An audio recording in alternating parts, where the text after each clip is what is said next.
tous et merci de nous retrouver pour cette saison 2 des dialogues MR21. Le MR21 est une communauté de managers qui viennent d'horizons différents, entreprises, institutions publiques, ONG, associations, et dont l'objectif est de promouvoir les solutions pour aller vers des modèles plus durables, que ce soit du point de vue économique, social ou environnemental.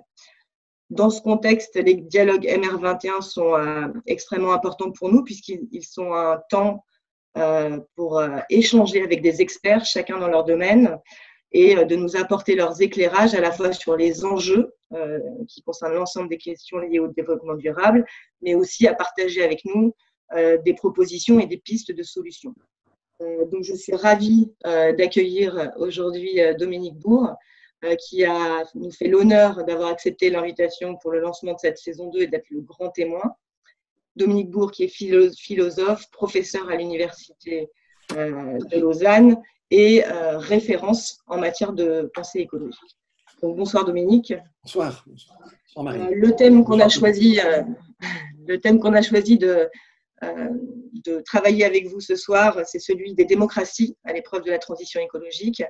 Donc, je vous propose peut-être pour démarrer d'avoir votre regard sur deux crises. Une crise que nous vivons actuellement plein fouet, qui est la crise Covid-19, dont on sait par ailleurs que les origines sont largement liées à des questions d'atteinte à la biodiversité, et d'une crise peut-être moins visible, mais peut-être bien plus grave et qui sera bien plus meurtrière, qui est la crise écologique. Donc, au regard de ces deux crises, quel est le constat que vous faites aujourd'hui, ou quel est l'état des lieux que vous faites du fonctionnement de nos démocraties, à la fois dans leur capacité d'agir ou non, de réagir et de décider? Alors, merci. Je dirais que les deux crises se recouvrent totalement. Ce qui se produit avec la Covid, c'est une manifestation extrêmement visible et avec des impacts très très forts, mais ça n'est jamais que l'entrée dans ce qu'on pourrait appeler les années boomerang de l'Anthropocène. Ça fait depuis les années 50 du siècle dernier que nos flux de matière, nos flux d'énergie ont pris des dimensions gigantesques, à telle enseigne que nous sommes devenus la première force géologique sur Terre. La démographie humaine a évolué au prorata. Sur beaucoup de dégradations, elle a un impact plus faible. En revanche, sur ce qui concerne la biodiversité, disons la démographie a un impact direct. C'est très simple à comprendre, si vous voulez. En fait, les deux sont très différents et contrastés.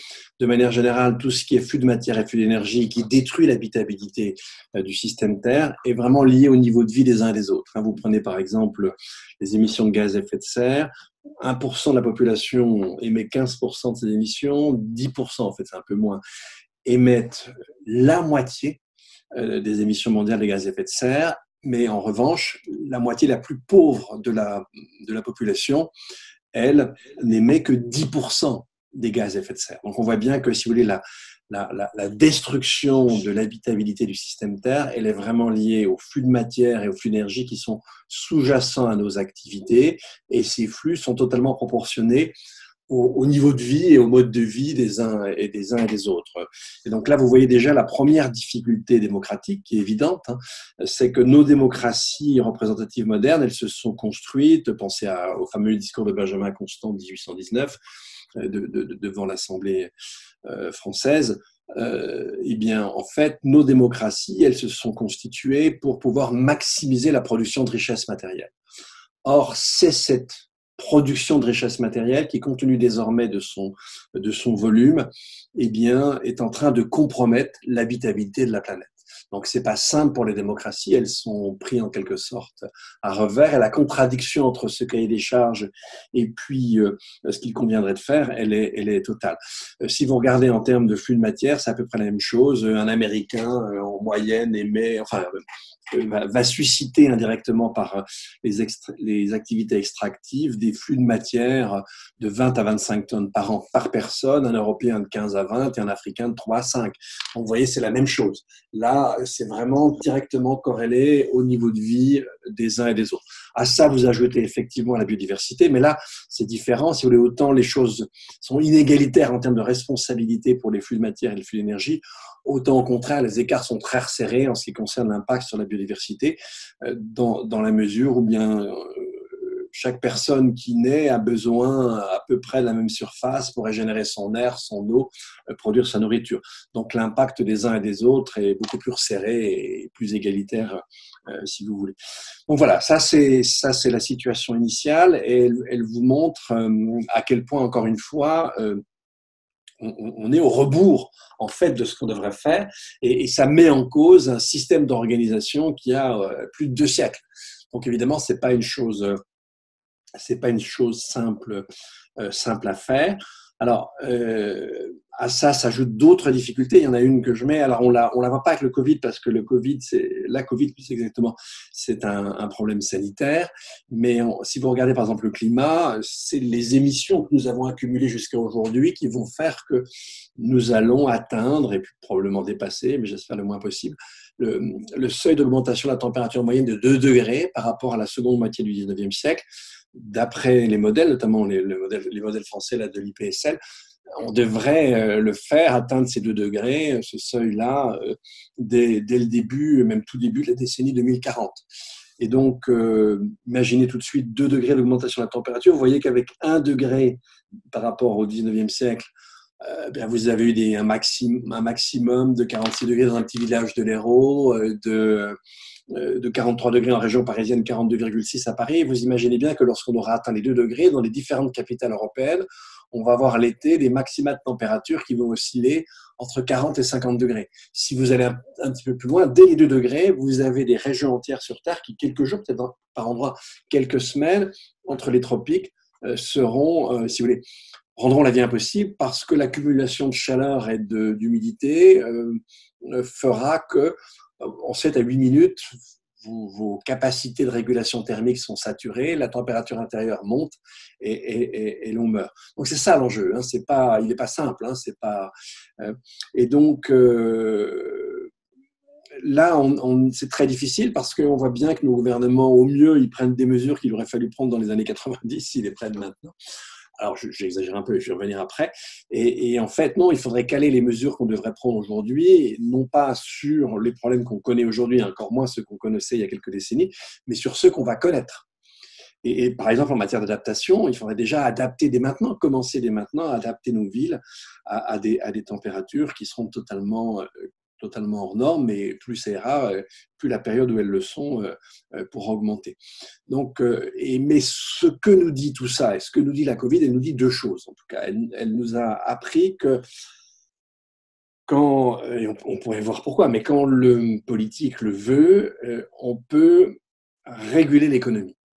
C'est ce que nous a montré la Covid. Deuxième chose que nous a montré la Covid, c'est que dans certains cas, alors même si on l'a assez mal fait, et d'un pays à l'autre, on l'a fait différemment, bien que face à des questions très complexes qui sont liées aux modifications des écosystèmes, eh bien, le seul moyen possible de s'en sortir, c'est de connaître. Et si on avait peut-être mieux adapté les mesures à nos connaissances, on n'aurait pas eu le même type de confinement en France, par exemple. On aurait eu un type moins policier, peut-être probablement moins destructeur aussi pour les activités économiques. Moi, c'est les 2 leçons que je retiens de ça, si vous voulez. Premièrement, on a la capacité de réguler. Et là, les politiques l'ont fait tout simplement parce qu'ils ont eu peur de la responsabilité pénale. Hein. Quand ils ont vu ce qui se passait en Italie, ça créditait les courbes de l'Imperial College, par exemple. Après, différents organismes français ont produit des courbes à peu près équivalentes. On savait que si on n'avait rien fait, on aurait eu un développement pendant les mars, avril, mai, juin, juillet, et on aurait pu monter jusqu'à 300 000 morts en France. Et donc, c'est la raison pour laquelle les politiques ont agi. Alors, le climat, c'est pas le cas. C'est les émissions des autres, c'est comment dire, si je suis vertueux chez moi, il n'y aura pas forcément de résultats parce que je ne représente qu'une partie des émissions. De toute façon, si je ne fais rien, les résultats viendront dans 20 ou 30 ans, donc j'en ai rien à faire, je ne serai plus au pouvoir. C'était pas du tout la situation qui se trouve avec la Covid. Mais bon, on pourrait, en tout cas, au moins conditionnel, on pourrait. Et deuxièmement, on a tout intérêt à regarder de la littérature scientifique, ce qu'on ne fait pas. Ce qu'on ne fait pas pour le climat. Alors, vous allez me dire, mais si on prend des engagements à 2030, 2040, 2050, oui, mais ces engagements, on les prend en silo. Et en général, ils sont totalement contradictoires avec les autres politiques publiques. Ça a été tout à fait le cas avec le plan de relance en France. On a prétendu qu'il y avait 30 milliards pour l'écologie. En fait, c'est faux, ça n'est que 6. Et dans les autres milliards, il y a une relance de tout ce qui détruit le climat. Donc là aussi, il faudrait rajouter une incohérence totale, un caractère non systémique des politiques publiques. En revanche, on a été beaucoup plus systémique pour la Covid. Donc voilà les 3 leçons qu'on pourrait tirer. Et on pourrait faire autrement, ça j'y reviendrai. Pardon. Alors sur justement ces points que vous évoquez le fait que lorsqu'on veut réguler l'économie, on peut, et l'importance de comprendre, connaître et écouter les données scientifiques. On fait le constat aujourd'hui, on peut faire le constat, je ne sais pas si vous le partagez, que finalement l'urgence liée à la crise sanitaire, c'est-à-dire l'immédiateté de voir que concrètement ce qui se passe en Chine dans un marché d'animaux vivants sauvages se répercute partout dans le monde et entraîne la mort d'un proche, d'un ami, d'un parent, fait qu'on se dit, là, il faut impérativement tout de suite prendre des mesures parce que c'est vrai, ça existe. Versus la question de l'élévation de la température, où la posture va être plutôt de se dire, oui, mais c'est peut-être dans 30 ans, dans 50 ans, dans 100 ans, je ne serai peut-être plus là, et finalement, changeons, mais ne changeons pas trop vite ce qui fonctionne déjà.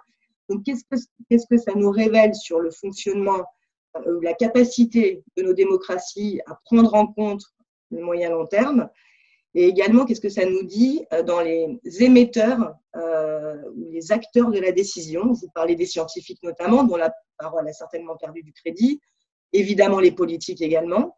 Donc, qu'est-ce que ça nous dit aujourd'hui du fonctionnement en termes de gouvernance, de modalités de décision et d'émetteurs des éléments qui peuvent faire changer l'attitude, la prise de conscience?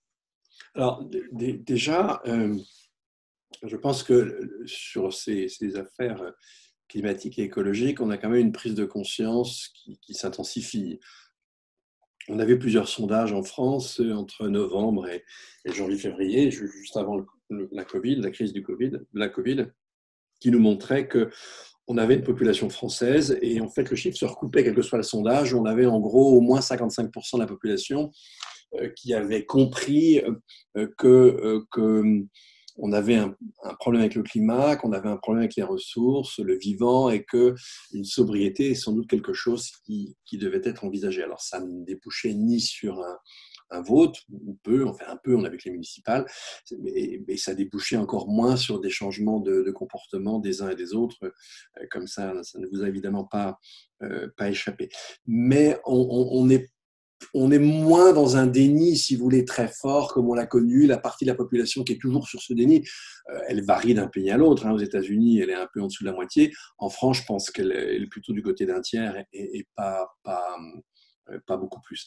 Alors après, évidemment, on voit bien qu'avec le climat, on a un esprit humain qui dysfonctionne complètement, c'est-à-dire qu'il est alerté par moment, et puis le problème du climat, c'est qu'on n'est pas en permanence soumis à des choses difficiles. Donc quand elles arrivent, ok, la conscience remonte, ça redisparaît un peu et ça s'éloigne. C'est pas totalement faux, mais c'est pas suffisant. Maintenant, en revanche, moi, ce qui me semble très important, si vous voulez, c'est que en fait, on aurait vraiment les moyens de changer.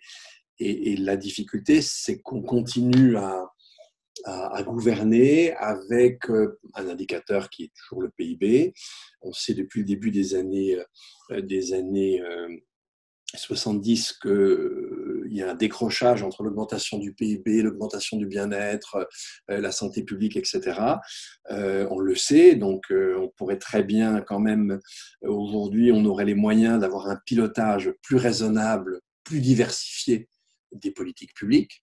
Quelqu'un comme Éloi Laurent parle de gouvernement par la santé. Enfin, ça serait un des objectifs. S'il le fait, évidemment, c'est parce que la crise de la Covid nous l'a montré. Mais je pense que c'est très, très important de pouvoir enrichir aujourd'hui, on en aurait tout à fait les moyens, les indicateurs des politiques publiques. Et ça, c'est un point fondamental. Maintenant, effectivement, la bascule ne se fait pas. Et je dirais vrai que la crise de la Covid va rendre la bascule beaucoup plus difficile, puisqu'on on est en train de voir un appauvrissement non négligeable en France. On voit des gens basculer dans l'extrême pauvreté. Avant la crise, on avait par exemple déjà 9 millions de précaires énergétiques. Je rappelle, un précaire énergétique, c'est quelqu'un qui doit dépenser au moins 10% de ses revenus pour produire son chauffage et son eau chaude. On va sans doute dépasser les 10 millions. On a un taux de chômage qui va remonter au-delà des 10%. On va sortir avec une économie exsangue, d'une part, et on va sortir dans un paysage informationnel qui est pas très drôle. Hein. Vous avez, ça m'était rappelé hier, j'ai pas la source, mais un sondage à l'échelle européenne, hein, pas seulement la France, qui indique que grosso modo la moitié des jeunes pensent que seul un régime autoritaire pourrait nous permettre de nous en sortir. Ça commence déjà bien. Et puis quand vous voyez le succès de ce documentaire que je n'ai pas vu pour ma part, mais je tiens absolument à le voir, là, je ne sais plus comment il s'appelle, Hold Up. Dans la première partie, on vous dit que la Covid, c'est de la rigolade, et puis dans la troisième partie, on vous dit qu'elle va tuer 3 milliards 500 millions d'individus. Je ne vois pas bien la cohérence entre les deux. Hein. C'est l'un ou l'autre. Et de toute façon, le deuxième est totalement absurde. Donc, bien, si vous voulez, dans ces conditions-là, c'est encore plus difficile, ça va être encore plus difficile que d'essayer de changer. Et ce dont j'ai peur, c'est que le moment où on va comprendre qu'il faut absolument qu'on change parce que la réalité va nous le rappeler violemment. Un des aspects qui sera sans doute le plus sensible, c'est la baisse de nos capacités de production alimentaire. Vous prenez simplement la France de cet été, pour les céréales, c'est ça aussi, c'est pas plus que ce qu'on a eu dans les années d'avant quand on a des périodes difficiles, sauf que maintenant elles se répètent et on n'a plus que des vagues de chaleur durant les étés, c'est depuis 3 ans maintenant. Mais on est pour les céréales à entre 20 et 40% en moins, pour le maïs ça peut aller au-delà de 60%, etc. Donc, et là on est qu'au début des choses. Si vous regardez ce qui s'est passé dans la Roya ou la Vésubie, c'est absolument effrayant. Vous avez une perte de 5 mètres de sol par endroit. Donc voilà, ces choses-là vont s'intensifier, on sait, ça on peut le savoir d'avance. Donc à un moment donné, il va y avoir une friction, si vous voulez, entre l'inaction réelle, puisque dans les programmes on prétend agir, en réalité on ne bouge pas beaucoup. La contradiction va finir par devenir forte. Simplement, elle risque d'arriver dans des pays qui seront affaiblis, on vient de le voir, affaiblis économiquement. Là, on va investir X milliards, il est clair qu'on ne pourra pas les ressortir dans 2, 3, 4, 5, 6, 7, 8 ans. Et donc, tout ça m'inquiète, si vous voulez. C'est qu'on a l'impression qu'il y a une espèce de conjuration des phénomènes pour qu'on n'agisse pas, alors que en fait, c'est dès maintenant qu'il conviendrait d'agir. Et ça c'est assez inquiétant. Alors, si je reprends votre point si je repars de votre point sur ce sondage que vous évoquiez et l'idée que finalement, est une idée dont vous parlez dans ce sondage, mais qui a circulé depuis notamment dans le cadre de la crise Covid, que seuls les régimes autoritaires finalement savaient et pouvaient se sortir de ce type de crise et de prendre des mesures radicales, contraignantes, qui étaient les seuls à même de pouvoir produire des solutions, en tout cas des réalités.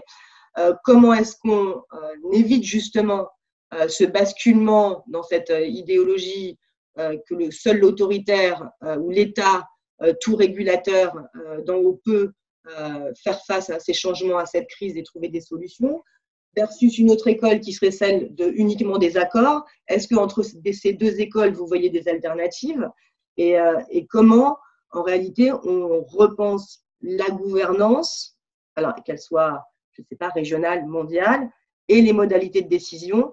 Est-ce que la transition ne peut se faire qu'à une échelle mondiale ou est-ce qu'elle va se faire finalement à des échelles locales, régionales, etc. et que c'est ça qui créera cette bascule?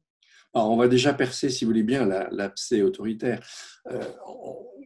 Une gestion écologique des choses, et souvenez-vous des Gilets jaunes, et souvenez-vous de ce que je vous ai dit sur la responsabilité liée aux différences de revenus et au niveau de vie des uns et des autres.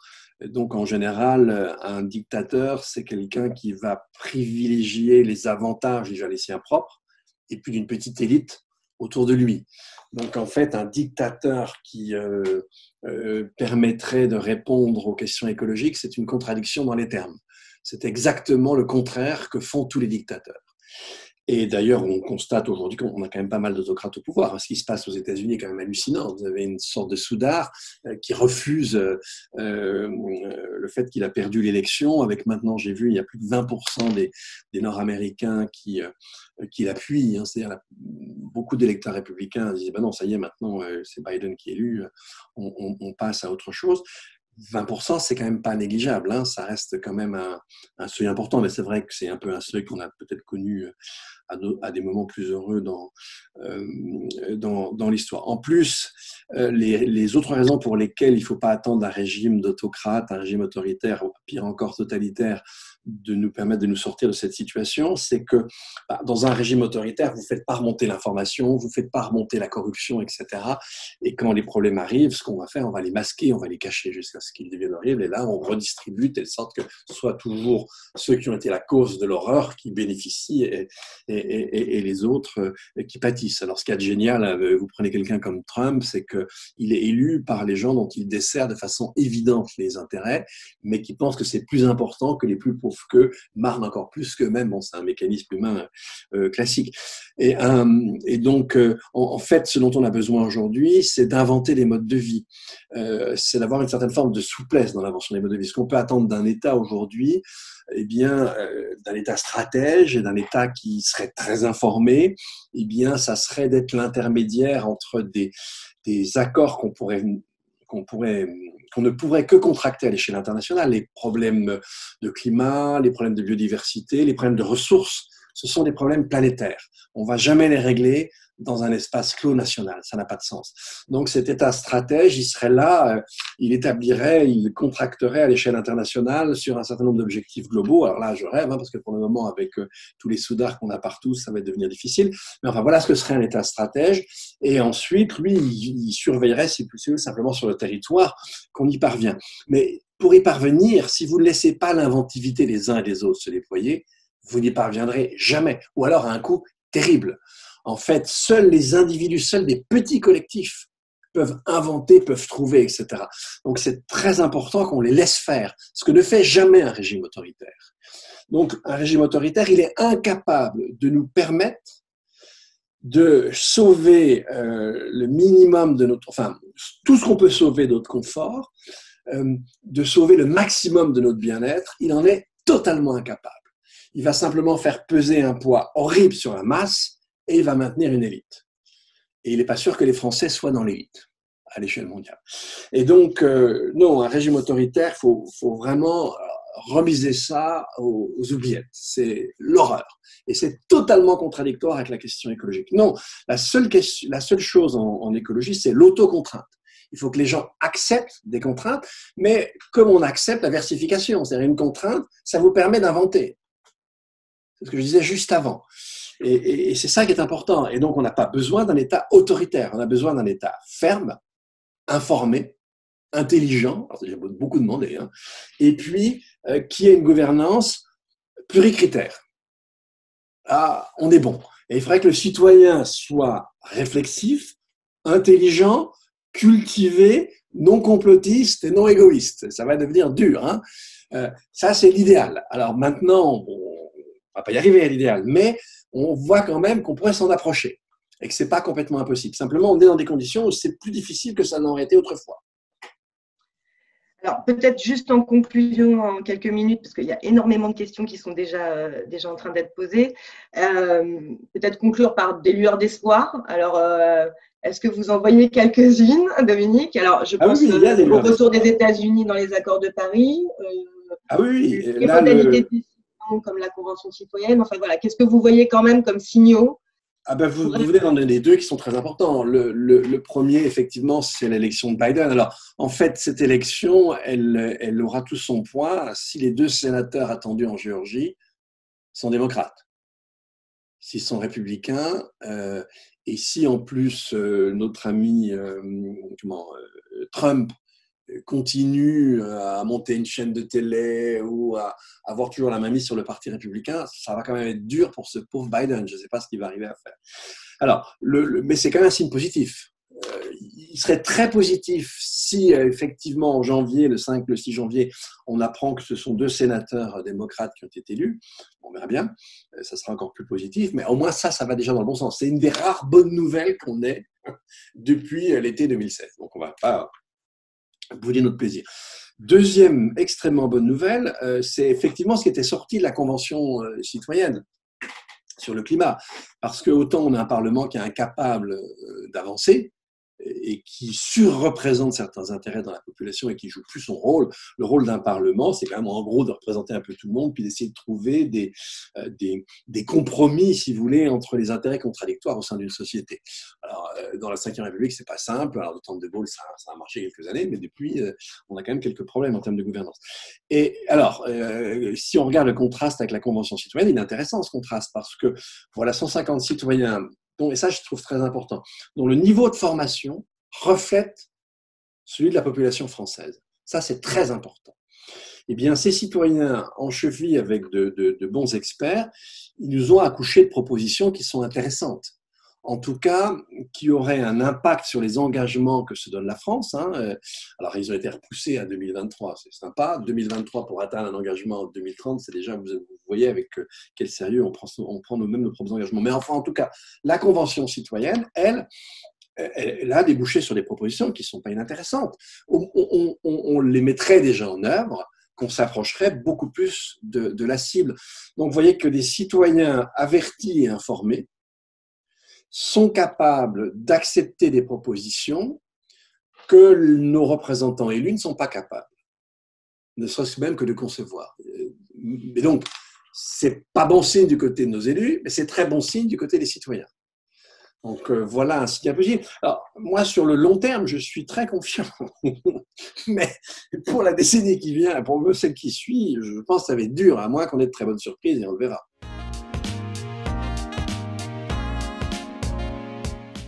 Bien, merci beaucoup Dominique, merci beaucoup pour cet échange. Alors, j'ai beaucoup de questions qui s'affichent. Alors, je vais remonter au début.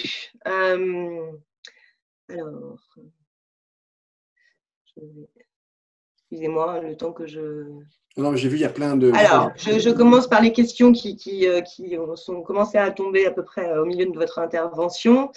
Alors, peut-être questions ou remarques. Est-ce que ne pas produire ne nous permettrait pas de grandir? Et comment concilier solidarité économique et sociale dans la crise actuelle et environnement? On peut déjà s'arrêter là.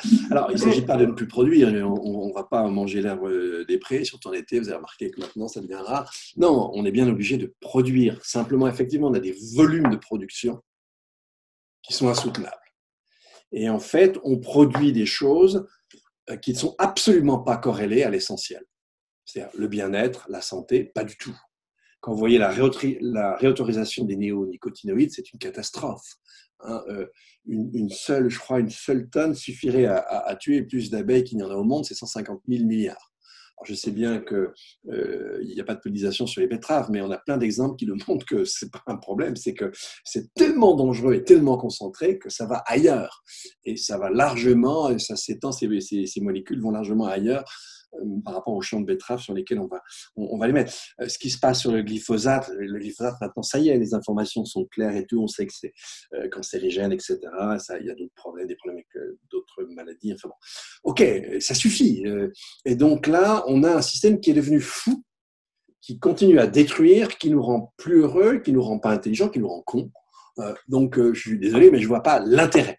Et donc, il faudrait que, si vous voulez, que, eh bien, parfois par interdiction, parfois par incitation, on oblige l'offre de se rapatrier sur les choses qui sont intéressantes. Alors moi, j'aurais un moyen très très clair. Vous doublez, vous ajoutez au prix pécuniaire un autre indicateur, c'est ce qu'on appelle les unités de charge écologique, c'est-à-dire à quel niveau de destruction du système Terre répond le bien ou le service que vous voulez acheter. Ça, on sait très bien calculer ça, la Suisse sait le faire, on sait très bien faire ça.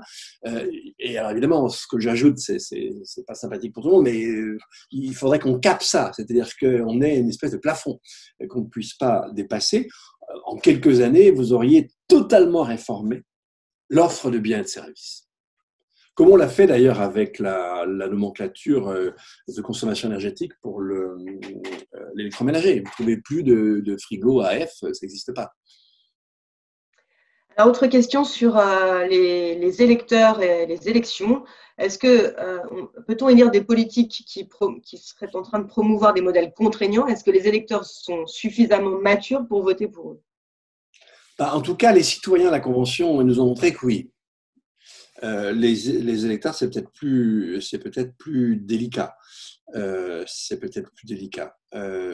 Pourtant, encore une fois, oui, c'est là que le bas blesse. C'est pour ça qu'on n'agit pas depuis des décennies. Mais effectivement, c'est cette contradiction que j'ai rappelée au départ.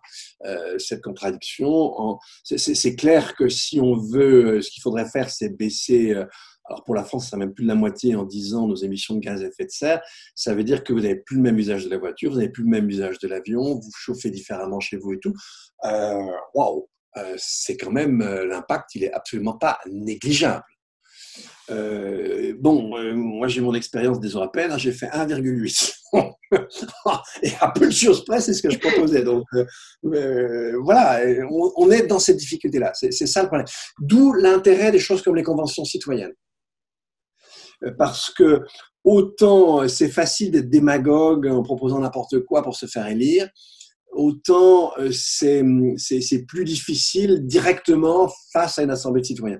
Maintenant aussi, si vous voulez, on a un problème parce que pourquoi on a réussi, alors c'était plus facile de s'enrichir, mais en fait, pendant 2 siècles, pratiquement, on a eu un consensus sur le fait qu'il fallait s'enrichir matériellement. Là, on pourrait retrouver un consensus. Quand on regarde les indicateurs, on voit qu'on détruit notre bien-être. Et ça, les gens, ils le savent un petit peu. Mais on a eu ce consensus, il fallait s'enrichir d'un côté, et de l'autre, on avait un consensus sur le fait qu'il fallait qu'on redistribue une part de la richesse produite. Et donc ensuite, après, ça se divisait entre droite et gauche sur la meilleure manière de produire plus, et ensuite sur la façon la plus juste de redistribuer. Mais c'est ça qui nous manque. Il nous manque un consensus sur le fait qu'il faudrait produire moins et qu'il faudrait changer d'indicateur. Et ça, on n'y arrivera que si on a un consensus droite-gauche. Moi, je suis démocrate, donc j'ai besoin, si vous voulez, que l'ensemble de la société ait sur un certain nombre de points fondamentaux une vision consensuelle. Alors, on en est loin. Il n'y a pas du tout de consensus, il n'existe même pas dans le Parti vert. Mais il faudrait qu'on ait ce consensus-là. Non, c'est vrai, on doit réduire la production.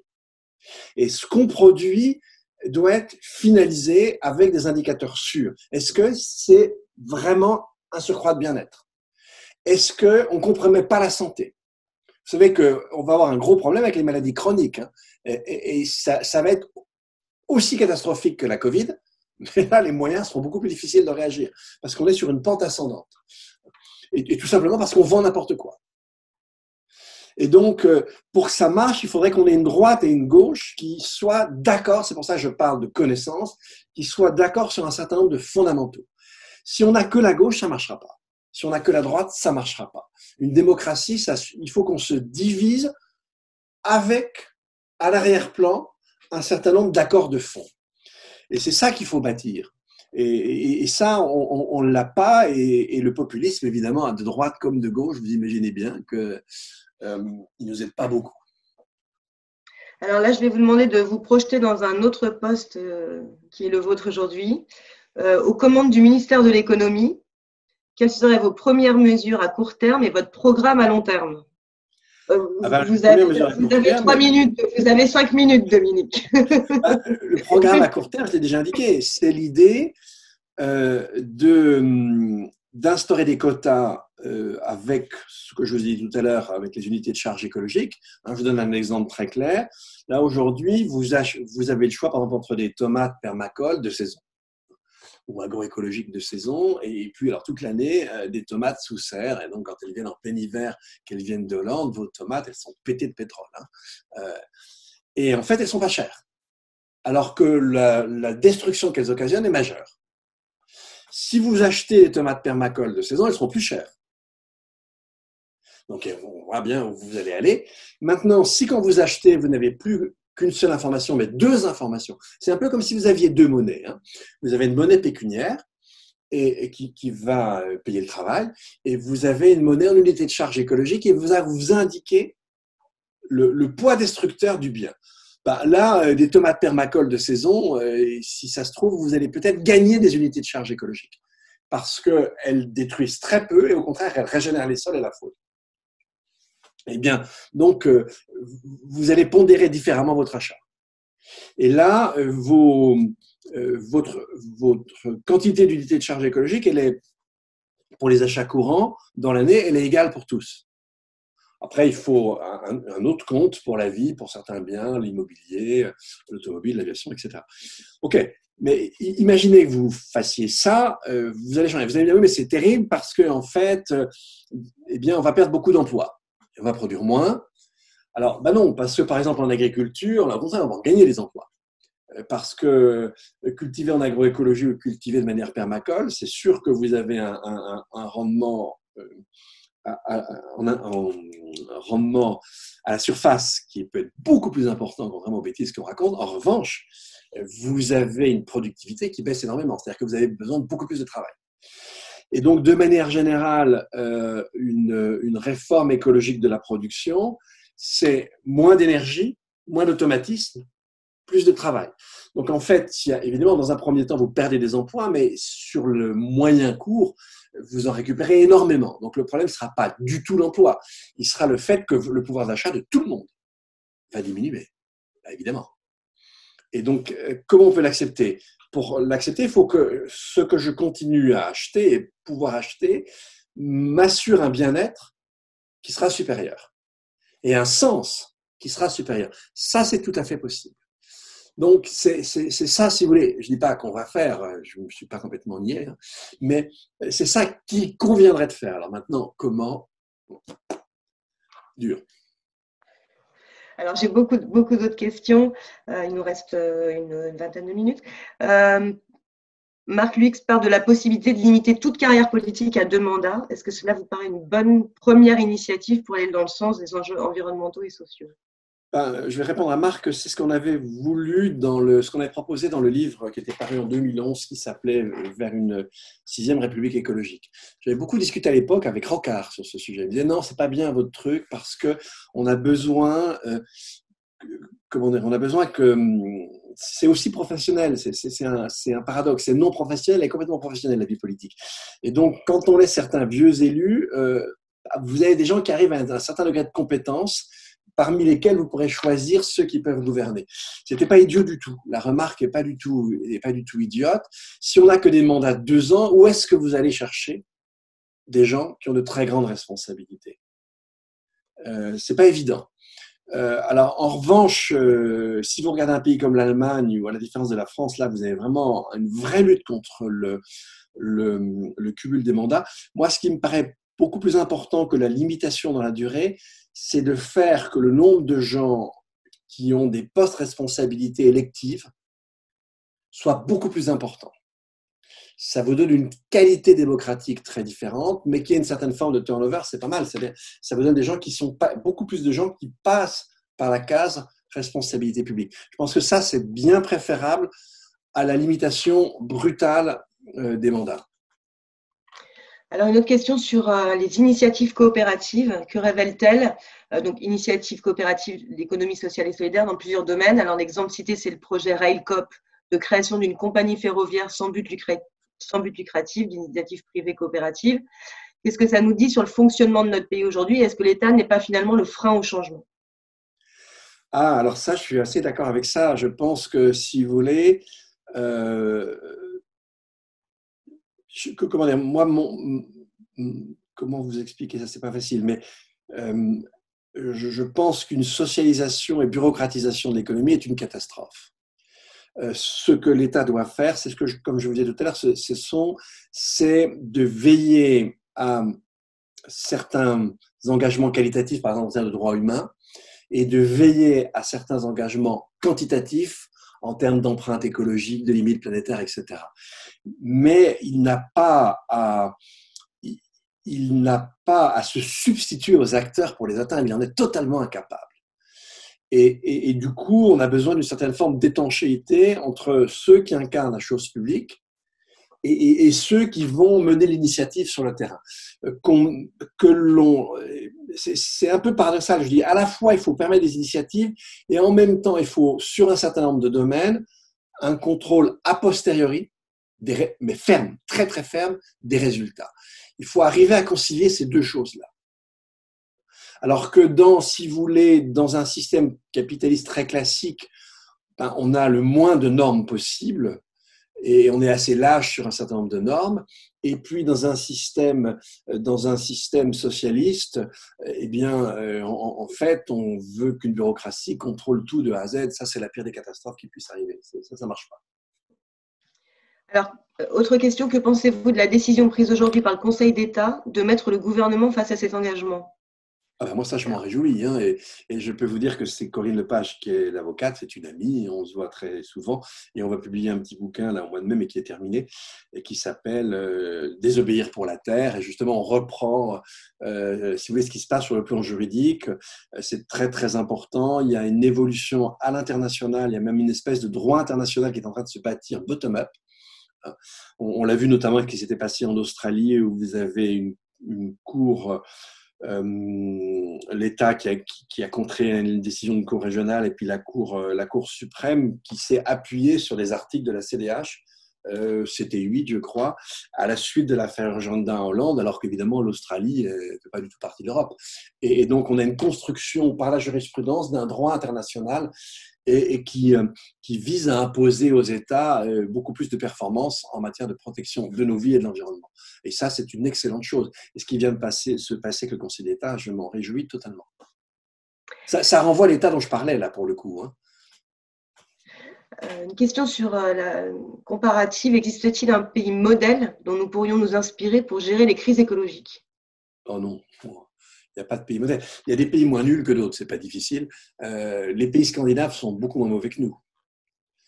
Beaucoup moins mauvais. L'Allemagne, non. Alors là, l'Allemagne et la Suisse, pas du tout. Ce sont des pays, au contraire, qui ont, très, très inégalitaires, en fait, qui ont été beaucoup plus pénétrés par le néolibéralisme que les pays scandinaves, qui ont su marquer, ont su préserver un certain sens, c'est ce que j'aime bien, un certain sens de l'initiative, avec quand même une forme, si vous voulez, en empêchant les inégalités d'exploser. Ce sont les seuls qui ont réussi à faire ça, et ça donne des sociétés qui fonctionnent mieux que la nôtre. C'est pas difficile d'ailleurs. Une question qui reprend une question qui avait été posée tout au début sur nos réponses.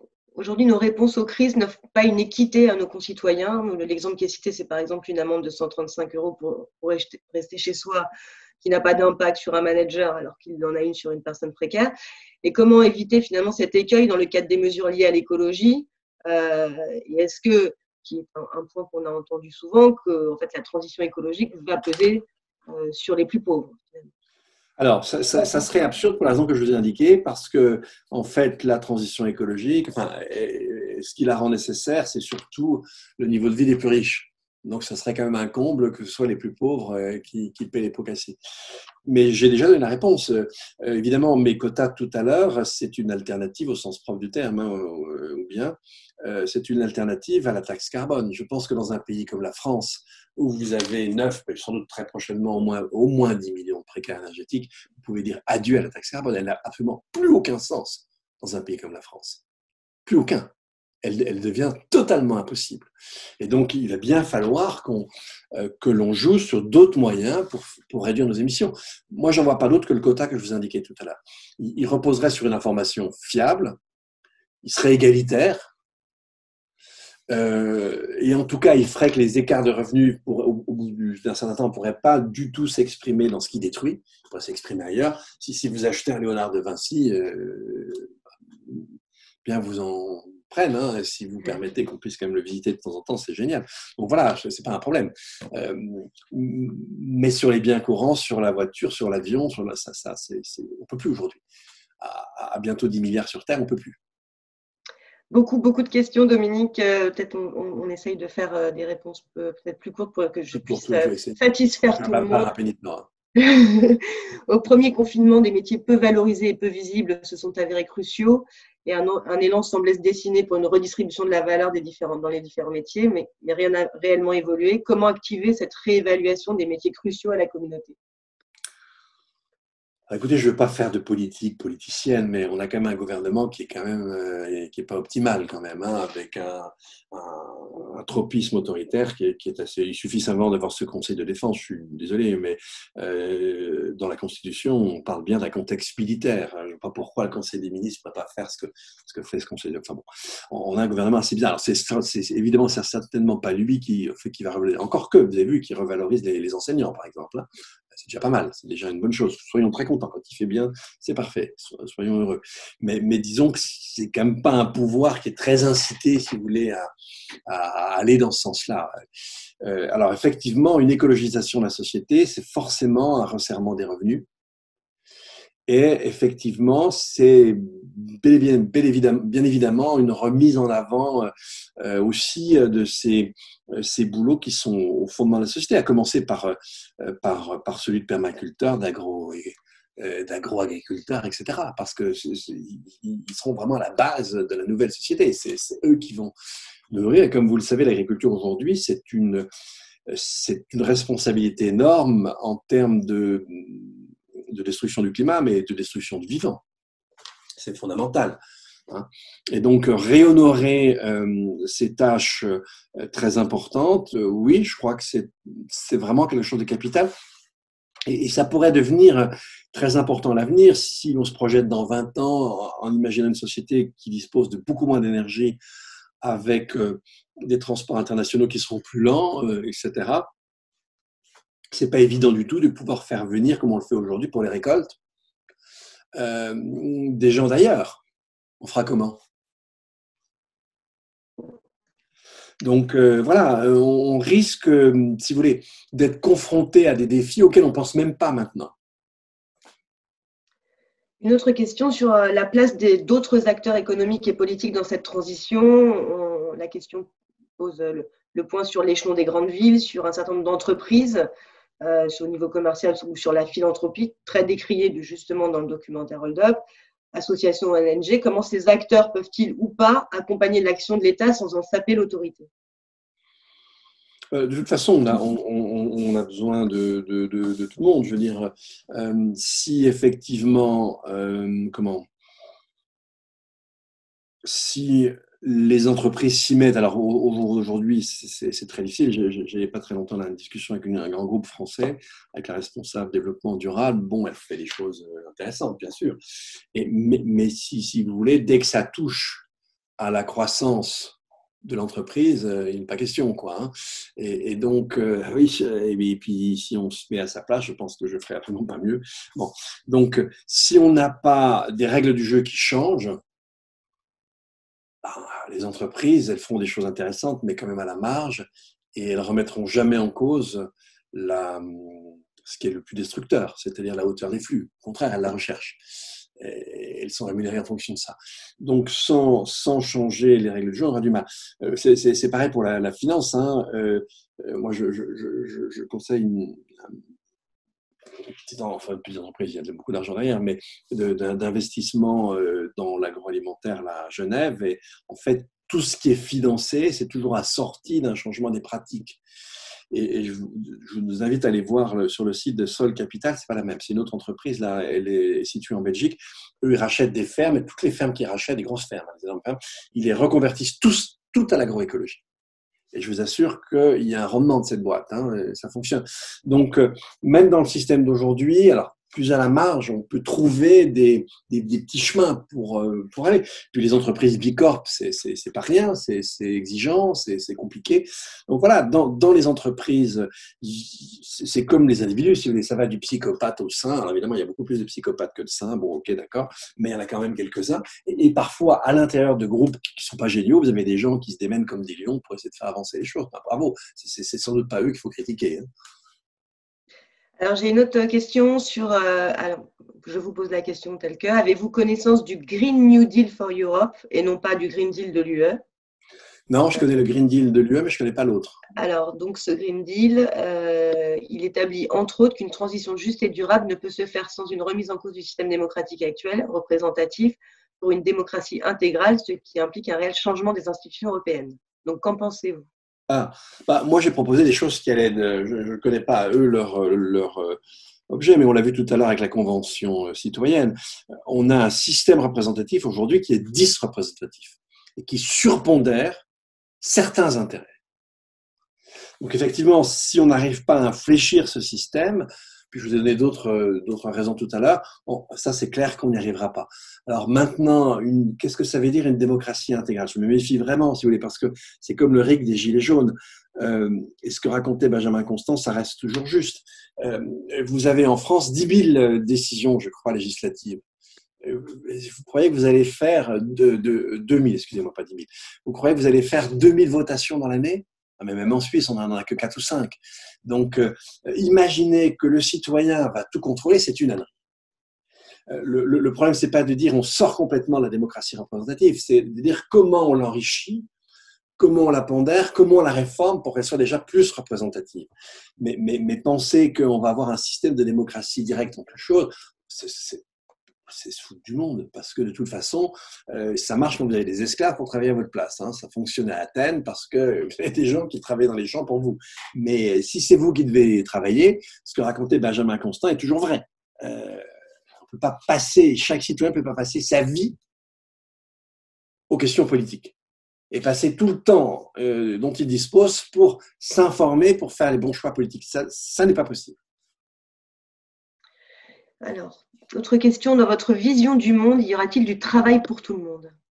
J'ai déjà répondu, oui, dans un univers, si vous voulez, où on a moins d'énergie, forcément, il y a beaucoup plus d'emplois disponibles.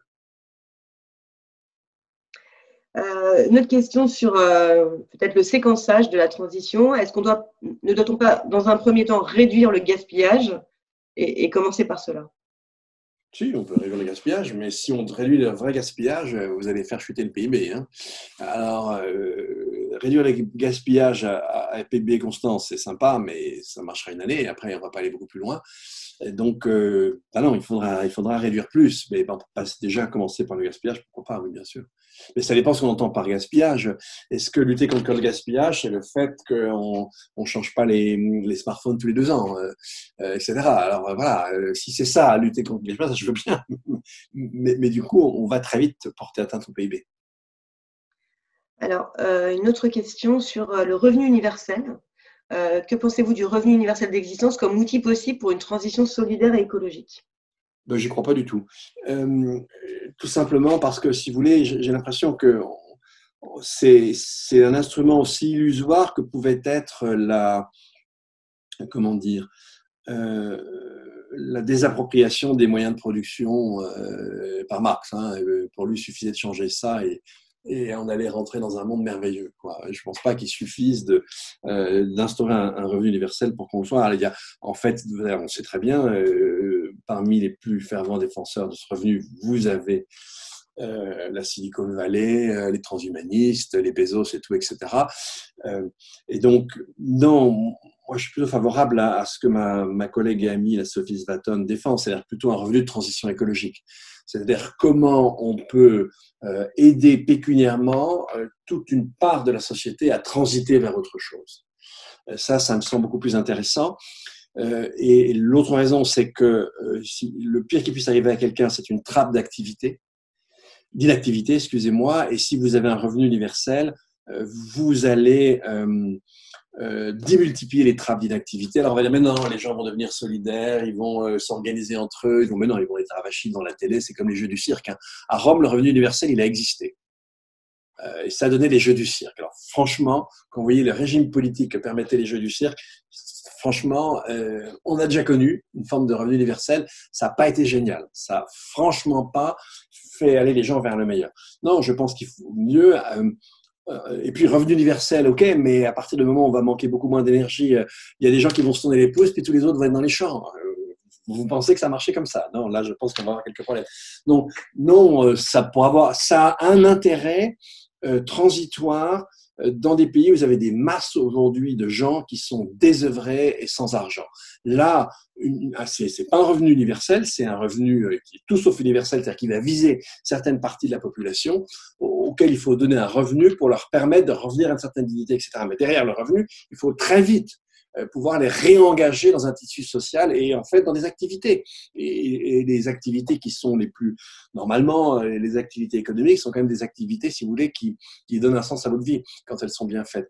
Donc voilà, non, je pense que ça peut avoir un sens dans certaines situations, mais justement parce qu'il n'est pas universel, parce qu'il va viser certaines catégories de la population. Mais nous, ce dont on a besoin, c'est pas ça. On a besoin vraiment d'une aide à la réorientation des activités pour qu'elles soient de moins en moins destructrices, etc. Alors, une dernière question, la dernière question est celle qui sera la dernière, une question concernant les réfugiés climatiques et notre capacité, et là, je pense qu'on reboucle vraiment avec notre sujet, la capacité de nos systèmes démocratiques à réussir à les intégrer, alors que rien n'est fait en ce sens aujourd'hui. On pense notamment aux pays européens dans leur globalité et la France donc. Ouais. Ben là, surtout, enfin, ce qui a été terrible, c'est qu'on a laissé un certain nombre de simplistes d'extrême droite agir, hein, et qu'on n'a pas su faire la différence entre l'accueil et le fait de pouvoir ramener après un accueil qui n'est pas forcément définitif. On a accueilli des populations avec un objectif purement économique en les prenant très très peu en charge sur un plan social et politique. Moi, je me souviens que quand j'étais étudiant à Strasbourg, ça va pas d'aujourd'hui, c'était début des années 70, eh bien, à l'époque, un certain nombre de personnalités défendaient le fait de former les imams. Vous imaginez si on l'avait fait? Si on avait formé les imams dès le début des années 70, en prenant le modèle des facultés théologiques de Strasbourg, on ne serait pas du tout dans la situation où on est aujourd'hui. Hein. Bon, et donc, c'est un problème très difficile parce que aujourd'hui, on a cédé sur un discours xénophobe trop facile. On ne s'est pas donné les moyens d'une intégration correcte. On a complètement cédé sur le plan de nos principes humanitaires, c'est-à-dire on laisse crever les gens en Méditerranée. On a cédé sur tout pour un intérêt économique immédiat et de très court terme. Maintenant, le problème tel qu'il risque de nous être posé dans 20 ou 30 ans, alors là, franchement, j'ose même pas l'aborder parce que je ne vois pas du tout quelle solution on aura. Si on a des flux migratoires de centaines de millions de personnes, vous faites quoi? Et donc, si on avait déjà réussi à digérer une émigration beaucoup plus faible en forme de flux, ce qu'on n'a même pas su faire, on aurait été beaucoup plus fort pour organiser les choses différemment. Et là, on n'a même pas su le faire. On a été nullissime sur ce sujet. Complètement. Moi, je pense à Mitterrand qui a voulu à un moment donné simplement utiliser le Front National comme la droite classique avait utilisé le PC dans l'après-guerre. Et on voit le résultat. C'est un Front National qui est aujourd'hui à 40%. Les communistes dans l'entre-deux-guerres, enfin, après-guerre, ils n'ont jamais dépassé les 25-28%, je crois. Bon, donc on a franchement tout très mal géré. Donc, effectivement, si on n'est pas capable de changer un peu là-dessus, je ne vois pas du tout comment on fera front, même sans ça, je ne vois pas comment on fera. Ça va devenir très compliqué dans les décennies qui viennent. C'est la raison, c'est une des raisons pour lesquelles on doit, à toute force, très rapidement baisser nos émissions. Parce que si on laisse filer les choses, c'est très simple. Dès 2050, alors je vous ai dit, dès 2040, vous pourrez avoir des régions sur Terre qui ne seront plus viables. Et puis, évidemment, si vous allez entre 3 et 4 degrés, là, c'est une grande partie de la Terre, et largement de la détropique, qui n'est plus habitée. Donc là, je ne vous dis pas les flux migratoires. Quoi, on va être 10 milliards au Groenland? Il va y avoir un petit problème. Bien, merci beaucoup Dominique, merci pour cet échange et avec moi-même et avec l'ensemble des participants au débat. Merci à vous tous. Je vous laisse réouvrir vos micros si vous le souhaitez pour exprimer votre intérêt. Donc, j'ai plein de messages qui m'arrivent. Hein. Merci pour vos réponses. Merci de cet excellent échange. Merci beaucoup. Merci, c'était très intéressant.